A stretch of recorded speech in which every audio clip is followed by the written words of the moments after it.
আমাকে তোমরা কখনো ধৈর্য শিখাতে আসবে না, ঠিক আছে? আমি কখনো পলিথিনের গিট খুলি না ভাই। আমি খুলতে না পেরে বটি দিয়ে কেটে ফেলি, বুঝছো? আমার এত ধৈর্য মর্য নাই। অর্থাৎ আমাকে ধৈর্যের গান তোমরা শোনাতে আসবা না। আর কি ভাবতেছো এটা আমি হাত দিয়ে খুলছি? না রে ভাই, এটা বটি দিয়ে কাটছি। তো আল্লাহ, এটা তো পুইটা গেছে ভাই, মানে ফাইটটা গেছে বয়াম। যাই হোক, এটা এখন কাটতে হবে। ধৈর্য নাই কুলারে, দেখো কি নিয়ে এসেছি আমি, বটি দিয়ে কেটে ফেলছি ওদের, কি ওরে বাবা রে। যাই হোক, এইভাবে টেনে টুনে ছিঁড়ে এখন আমি সব কিছু বের করবো, কারণ এই কষ্টে ফুল আর ধৈর্য তো আমার নাই। তো ওই আমার কি পড়ছে আল্লাহ জানে। ওইদিকে শালা ডিমটাও গড়ায় পড়তেছে। যাই হোক, এটা কালার, এটা অরেঞ্জ ইমালশন। আর আরেকটা কি যেন আসছে রে শালা, এটা এটা ভ্যানিলা এসেন্স। যাই হোক, যারা কেক বানাও তারা তো জানো এগুলো কেন আনা হয়েছে। তো এই তিনটা আমার খুবই দরকার ছিল। এখন এরা তো পুইডিয়া, মানে মাখায় জোগায় গেছে, তো এদেরকে এখন মুছে নিচ্ছি।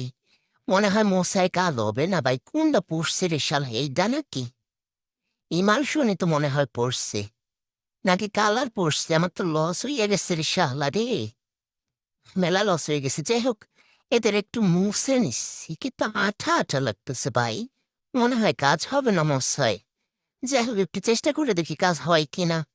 উম, এখন মনে হচ্ছে এগুলো আরো ধুইতে হবে শালা রে। মানে হুদাই একটা কিচেন টাওয়েল নষ্ট করলাম। না, এটা কোনো কথা? ধুইতেই হবে, তাহলে কেন মুছলাম ভাই? এই যে ধুয়ে নিয়ে আসলাম, এখন আবার এটাকে সুন্দর করে মুছে নিচ্ছি। মানে এটা ভালো করে মুছে নিচ্ছি। আমি আসলে বুঝতেছি না ভাই কোনটা পড়ছে। মনে হয় কালারই, না রে ভাই, ইমালশনটাই পড়ছে মনে হয়। আমার তো লস হয়ে গেছে, এ তো ভাই লস প্রজেক্ট। এরে না, সালা, এটা তো কালার পড়ছে, অরেঞ্জ কালারটা পুইটা গেছে। যাই হোক, কোনো ব্যাপার না, একটু একটু লস লাভ থাকবেই ব্যবসায়।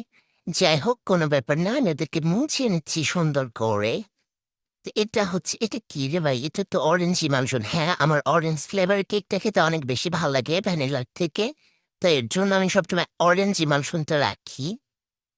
ওটা হচ্ছে এখন এই চুলাটার উপরেও মাইখা গেছে। মানে আমাদের দিয়ে কোনো কাজ হবে না। এটা ভ্যানিলা এসেন্স, দেখো, এটা ভ্যানিলা এসেন্স, এটা অরেঞ্জ ইমালশন, এটা দিয়ে মজাদার কেক বানাবো। আর এটা হচ্ছে অরেঞ্জ ফুড কালার। তা দেখলে তোমার কি পরিমাণ ধৈর্য ভাই, কি পরিমাণ ধৈর্য।